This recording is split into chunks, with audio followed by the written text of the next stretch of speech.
Si depuis quelques jours la chaleur est bien présente pour les ouvriers, avec des températures dépassant les 30 degrés, elle est d'autant plus difficile pour les animaux. C'est pour cela que le sous-préfet de Saint-Dizier est venu ce jeudi pour s'informer des protocoles.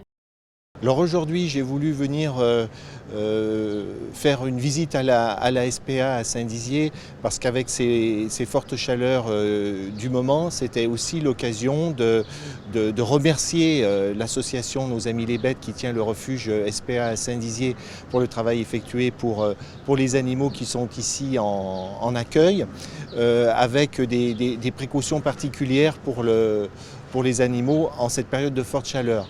Donc c'est à la fois une visite, je dirais, de sollicitude et de remerciement, mais aussi de pouvoir discuter avec l'association sur les mesures à prendre et les précautions.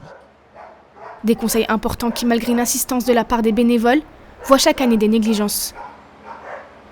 Sandrine Chauvelot, présidente du refuge, revient sur les bons gestes, mais également sur d'autres problématiques.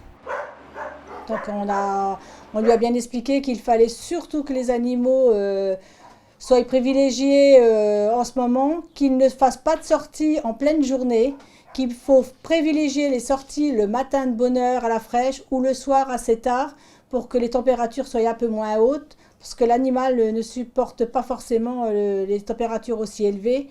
Donc il faut quand même prendre assez de précautions.